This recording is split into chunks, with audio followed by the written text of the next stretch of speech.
Hi, I'm Tim. Welcome and thanks for logging on. If you love this watch, email me, tmosso@thewatchbox.com. It's in the description below. Your purchase and pricing email question line for buying this or any watch you see on any Watchbox platform. Please reach out to me directly. Email tmosso@thewatchbox.com for pricing.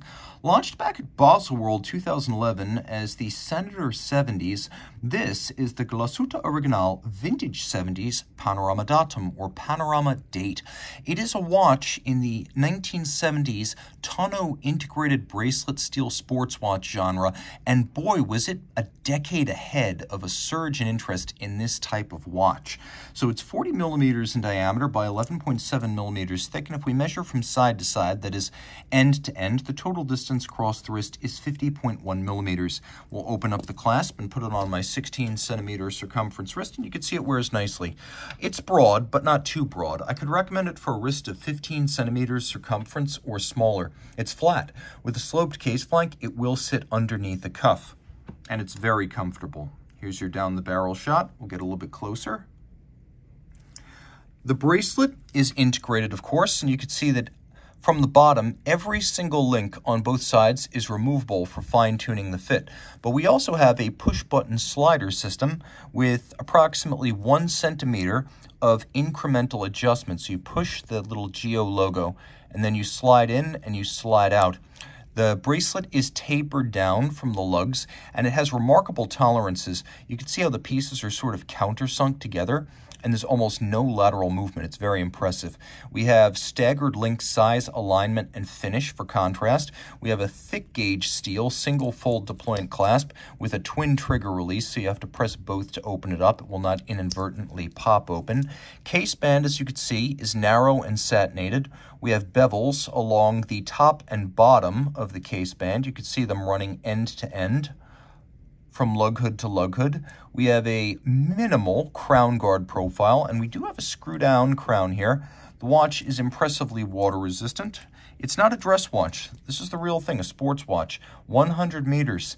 So while a Royal Oak might be limited to 50 meters, this is a swimmable timepiece. Glashütte Original has its own dial factory in Pforzheim, and this dial is achieved with a combination of brushing, galvanization, and lacquering. So you get that lovely gradient fade from silver blue at the center to lovely metallic ultramarine at the edge. Now we also have polished dart-style hour indices and baton hands at center with a little Geo counterweight to the seconds hand. You can see we have a facet smoothing the transition from the dial plane down to the discs. Take note, they're flush. That's always a feather in the cap for double-digit date design. Let's just make sure we're not in the date change danger zone. We were in the date change danger zone. That's why I always do this. Notice we have hacking or stop seconds here. Then we have a quick set system for the double-digit date. Not every Geo watch with a Panorama Datum has a quick set, but this one does. We also have an abundance of Loom. No shortage there. You can easily read the watch in the dark. Turn it all over, and we have caliber 3947. So 3947 is an automatic winder with a 40-hour power reserve. It pivots on 39 joules. It beats away at 4 hertz. It's a manufacturer movement that, like JLC and Zenith, includes measures of manual and also machine finishing. We have a lovely black polished swan's neck, a combination of stripes on the rotor and the bridge.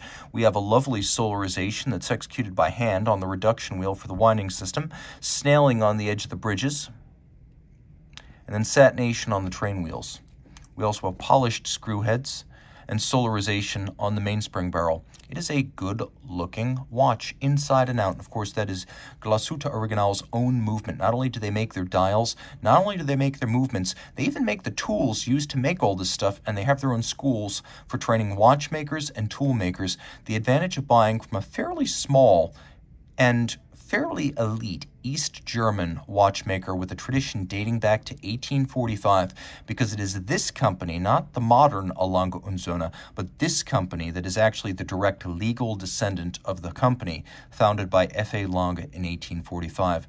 That is an enviable tradition. Reach out to Team Mosso at thewatchbox.com for purchase and pricing details.